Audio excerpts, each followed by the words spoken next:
Olá, meus amigos, muito bom dia. Doutor Antônio Martins de Farias que está falando. Quero agradecer a Deus, primeiramente, a você, meu irmão, minha irmã, que tem dado seu like, seu dislike, tem feito seus comentários. Meu muito obrigado. Obrigado aos 479 amigos. A meta continua, passarmos de 1.000 inscritos até o final do ano.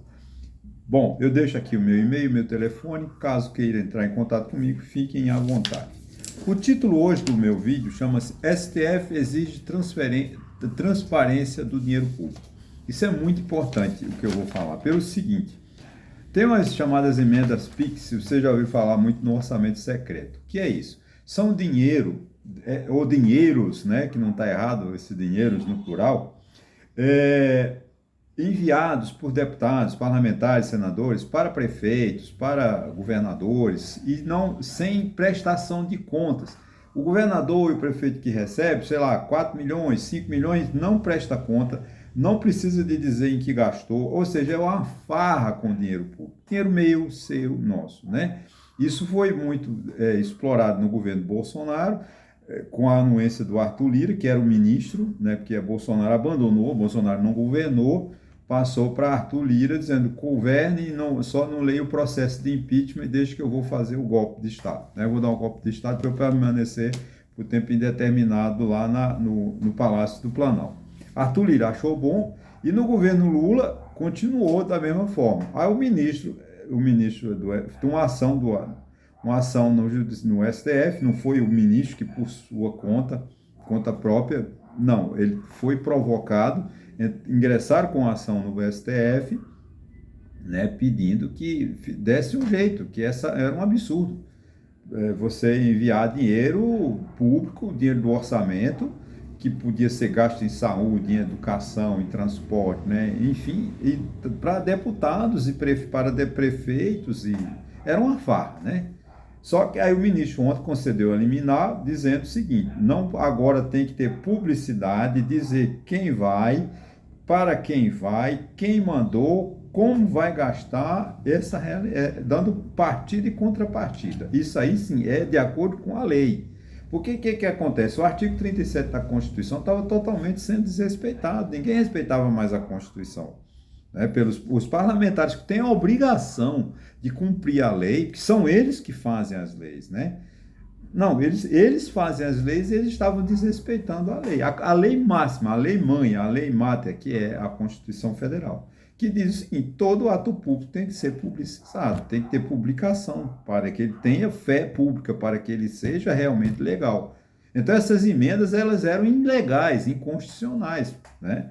Porque eles enviavam para quem eles queriam, sem o mínimo critério de avaliação, só uma avaliação deles, né? Para quê? Para garantir voto para a presidência da Câmara 2025-2027 seja indicado de Arthur Lira, para que o presidente do Senado, Arthur Alcolumbre, seja o indicado.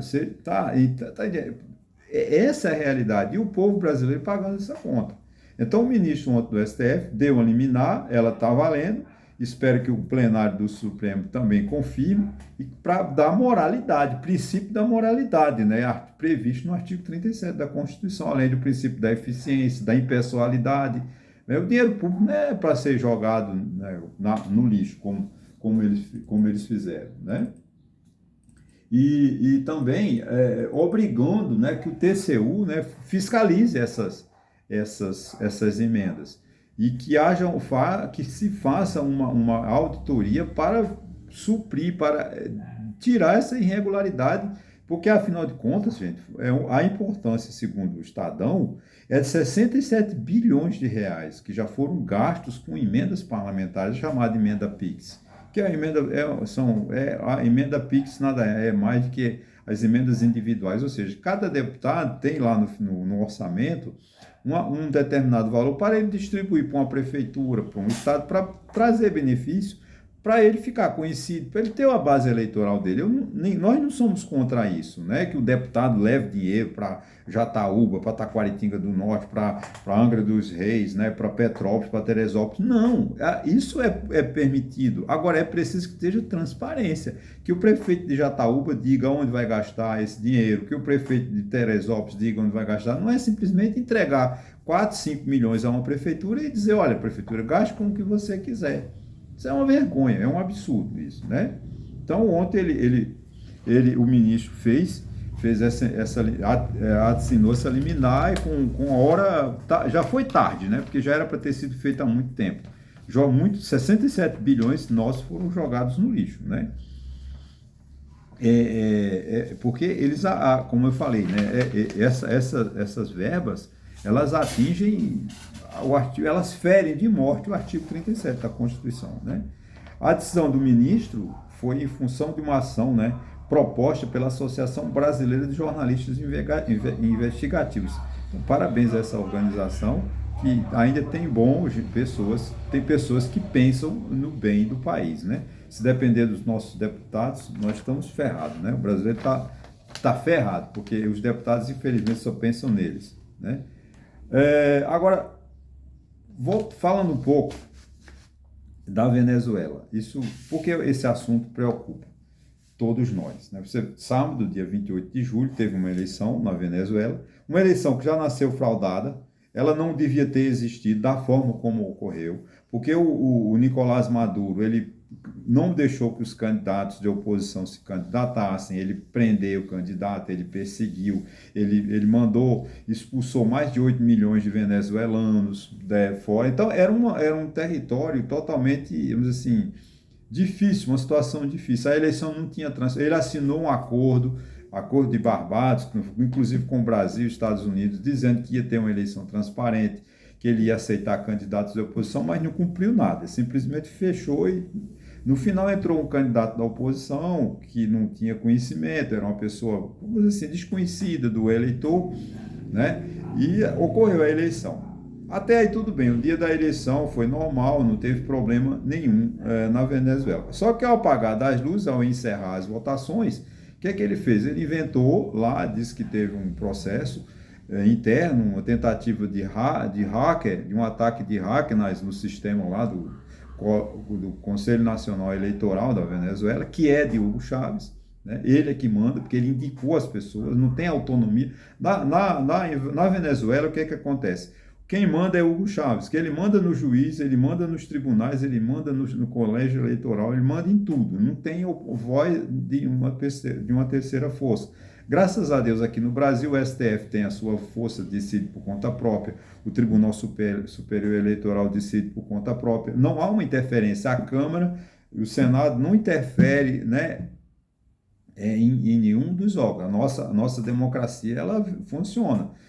Os nossos poderes são independentes. Na Venezuela, não. Na Venezuela, quem manda é o Nicolás Maduro. É ele que manda. Ele manda no juiz, ele manda na Assembleia, ele manda em tudo, né? Ou seja, aí o que acontece?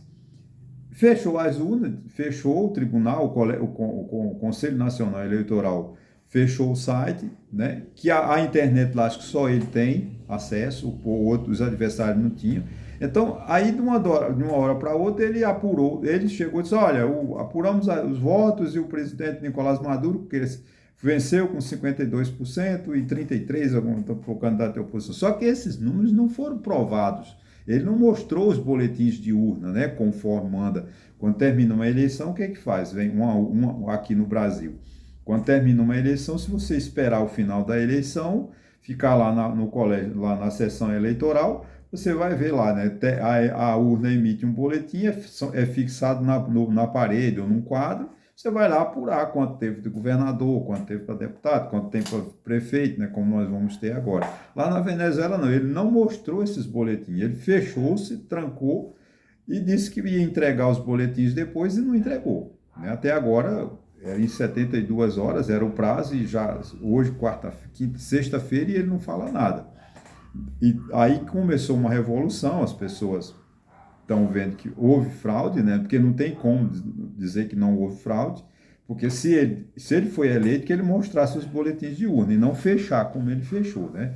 Não deixou ninguém ver os boletins de urna. Ele apurou um número e disse, eu sou o vencedor, tomou posse, fez de tudo, né? Fez discurso e tal. Só que a oposição, com base em alguns relatórios de urna, verificou que quem perdeu foi o Maduro, e quem ganhou foi o candidato de oposição. Até porque ontem o secretário de Estado dos Estados Unidos, que é uma das pessoas que é um dos poderes maiores, depois do presidente da República, o secretário de Estado é quase um presidente da República, né? Declarou que na Venezuela a eleição foi vencida pela oposição e não por Nicolás Maduro, né? E também parece que todo o mundo inteiro está contra Nicolás Maduro.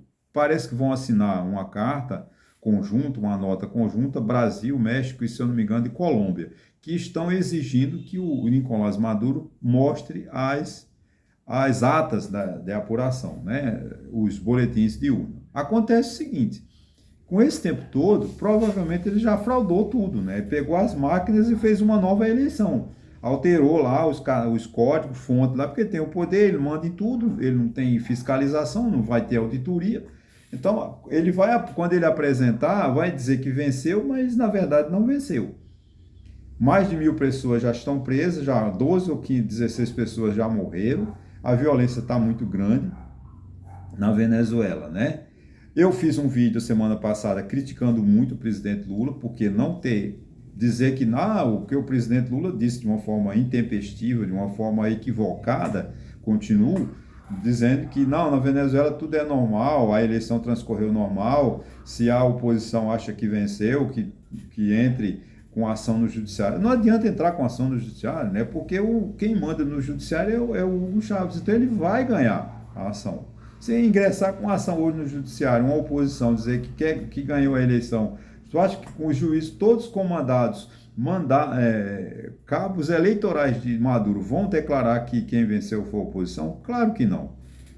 Então a situação na Venezuela é muito grave, né? Alguns, como o presidente como da Argentina, deram declarações. O que ele fez? Ele expulsou 6 ou 8 embaixadores, né? O Nicolás Maduro.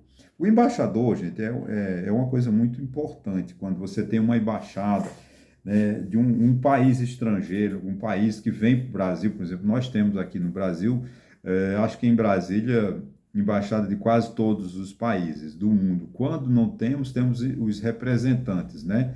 Tem pessoas em São Paulo, no Rio de Janeiro, que são, vamos dizer assim, representantes de países, de 500 países, né? Sei lá, mais 500 países não, porque só 193 são filiados à ONU. Vamos dizer mais nada. Desses 193, eu acho que mais de 100, muito próximo né, tem embaixada em Brasília. Tem países que têm embaixadas ricas, como Alemanha, Estados Unidos, Grã-Bretanha, né, Inglaterra, França, e tem aquelas embaixadas dos países africanos, coitados, são bem paupérrimos, mas tem lá a sua, e a gente tem que respeitar, e são pessoas de que a gente precisa ter muito respeito, né?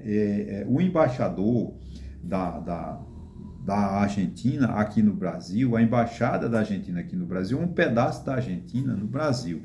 Não pode ser invadida pelas autoridades brasileiras, não pode, eu tenho respeito. Isso tem um acordo feito pela ONU, um acordo de Genebra, várias convenções, né, tudo dizendo como deve ser respeitadas as embaixadas e os embaixadores né, as autoridades de outros países, em cada país que se encontra.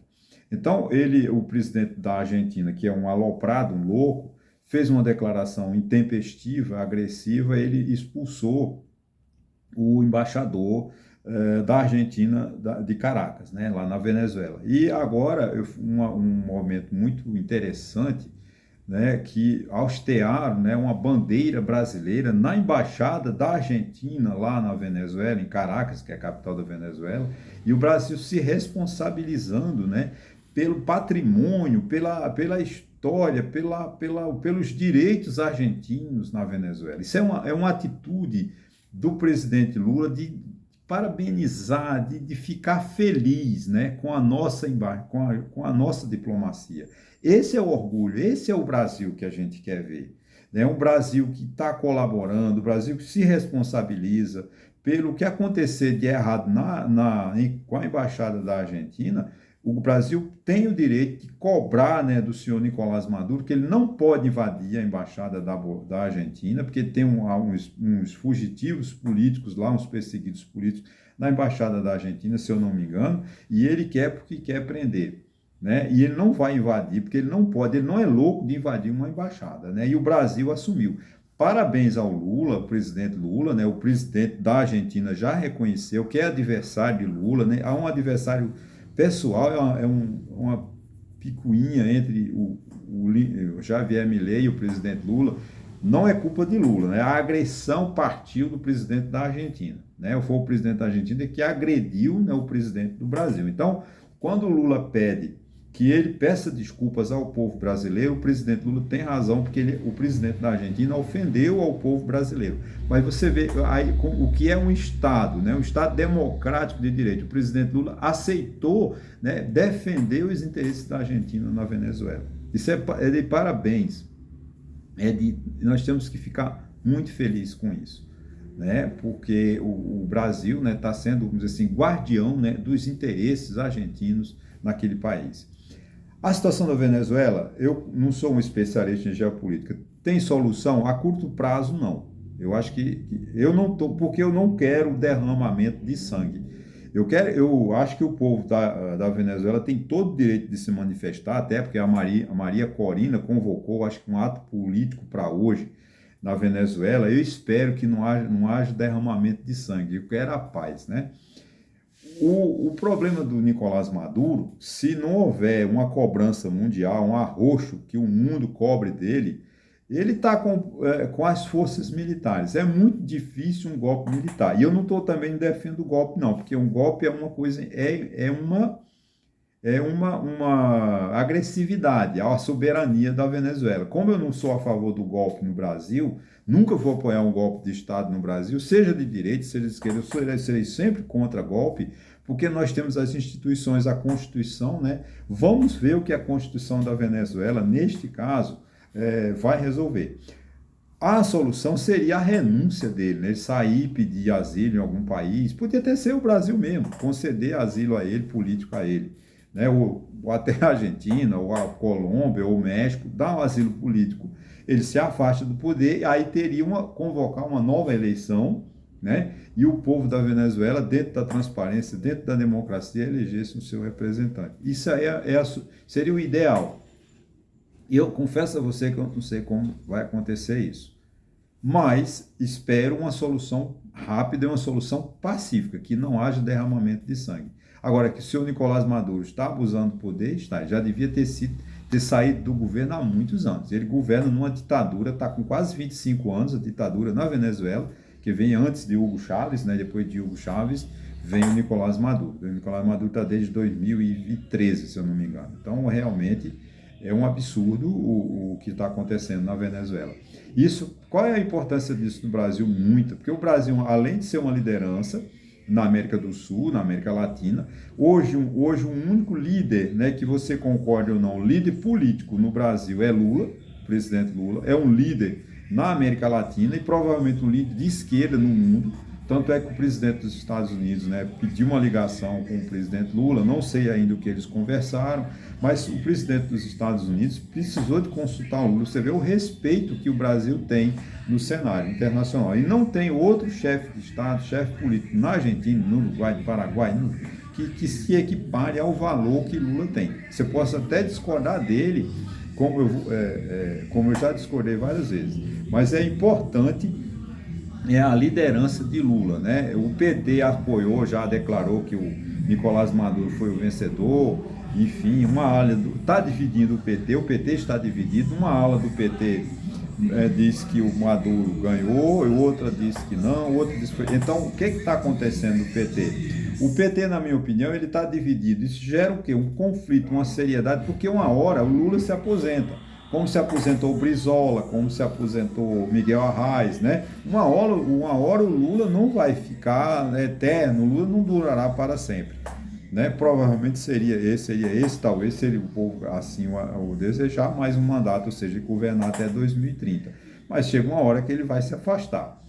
E o PT está mostrando muita desunião, muitas tendências. A gente sabia que o PT sempre tinha muitas tendências ideológicas dentro do partido, mas Lula tem o PT na mão, né? E é uma coisa importante isso. Então, a situação da Venezuela dá essa importância, essa questão da Venezuela dá importância ao Brasil, porque o Brasil tem uma fronteira enorme, temos relações comerciais, diplomáticas, culturais com a Venezuela, E um problema social na Venezuela vai trazer problemas para nós, problemas de segurança na fronteira, escola, saúde, amparar esse povo todo. Nós já somos um país pobre e vamos ter que atrair mais pessoas carentes, necessitadas, realmente é um problema sério. A gente espera que o governo, né, que o mundo encontre uma solução para a Venezuela, mas, insisto, uma solução pacífica. Por fim, eu quero dizer que o Banco Central se reuniu lá, o Copom, né, o Conselho Monetário Nacional, e manteve as taxas de juros em 10,5%. Né? Isso é bom? Não, é uma taxa de juro alta. Porém, gente, a confiança, né? Você vê o dólar hoje, enquanto eu gravo esse vídeo, o dólar hoje está muito alto em relação, porque a crise é mundial, ela não é somente por causa do Brasil, né? Mas o juro americano, que não tem caído, isso repercute muito. Então, o Banco Central ontem manteve essa taxa de juros e disse assim, qual é o problema? Desvalorização do real, ou seja, porque o dólar subiu muito no governo Lula, por culpa de Lula, que fez declarações arbitrárias, absurdas, contra o presidente do Banco Central. Né? E também a confiança no setor fiscal. O governo está gastando mais do que arrecada, com déficit, isso também afugenta o comprador. Né? Então, tem vários setores, a gente não sabe qual é o andar da carruagem do ponto de vista econômico. Então, se o Lula essa semana abrir a boca para falar mal do presidente do Banco Central, porque a taxa de juros não baixou, não é culpa do presidente do Banco Central, é culpa do presidente Lula que não garante, não está dando as diretrizes para que para que a economia faça um estudo, a ciência econômica faça um estudo e diga, não, a inflação está na meta, não vai haver aumento brutal da inflação, não vai haver uma desvalorização do real, porque os títulos a dívida pública brasileira está muito alta. E o governo está gastando muito, nós estamos com 77,8% do PIB comprometido com a dívida. E nós temos a dívida dos estados, os estados estão quebrados, todos os estados no Brasil estão quebrados, eles não pagam a dívida que eles têm com a União há muito tempo. Tem até uma lei lá, né? Drástica, horrorosa contra o povo, porque os estados do Rio e Minas, que são os mais endividados, os estados mais competentes, mais ricos do Brasil, são os mais endividados. E Minas Gerais não paga, acho que desde 2016 que Minas Gerais não paga o que deve à União. Então isso é um prejuízo para mim, para você, para todo mundo. E essa dívida, o projeto de lei que está em votação no Congresso Nacional não é benéfico para o povo, é prejudicial ao povo brasileiro. Então as condições da política monetária e da taxa de juros, os juros não podem baixar. Então, o presidente do Banco Central está certo. Se vocês ouvirem o Lula fazendo alguma declaração contra o presidente do Banco Central, porque quer tirar o presidente do Banco Central, que sai esse ano, tomara que agora em agosto ele decida qual é o próximo presidente, né? Vai ser o presidente dele, indicado pelo Lula, né? Tomara que essa confusão se acabe. Resumindo, eu falei aqui da questão das emendas da liminar que o ministro Flávio Dino concedeu, né, obrigando que os deputados façam emendas, sim, mas com transparência, dizendo para quem foi, quanto foi e como se gastou. Né? E essa medida é o seguinte, interessante também, que eu esqueci de mencionar, que um deputado ele não pode mandar emenda para o Acre, o deputado eleito de Pernambuco. Eu falei sim, mas reforçando, o deputado federal de Pernambuco não pode mandar uma emenda para Paraíba, a não ser que seja no município vizinho, né, no estado aqui que há interesse comum entre a Paraíba e Pernambuco. Aí tudo bem, isso é permitido. Então, realmente foi uma maravilha. Falei isso é honesto, isso é transparência, isso é correto. Vamos esperar que se cumpra. Que a auditoria, né, pela Procuradoria-Geral, acho que tem um órgão lá da Presidência da República que vai fazer uma auditoria para tentar sanar as irregularidades. Isso é salutar, é importante. Falei também da crise da Venezuela, que eu espero que seja resolvida o mais rápido possível, né, sem derramamento de sangue. E, por fim, da taxa de juros, que continua alta, em decorrência da falta de confiança do investidor no governo brasileiro, na desvalorização do real, que o dólar está quase R$6. Isso é muito caro, é muito difícil para todos nós. Ok, gente? 24 minutos. Repito mais uma vez, muito obrigado. Se inscreva no meu canal, dê o like, é fundamental, porque quanto mais like você der, por exemplo, 30, deixa eu ver quantas 36 visualizaram, né, o meu último vídeo. Sabe quantos likes eu tenho? 5. É muito pouco. Dá um like. Se você não, quando você abriu o meu vídeo, dá um like. Aí eu dá o dislike. Se você dá um like. Se você não gostar, aí dá os dislikes, ok? Olha, muito obrigado mesmo e até a próxima.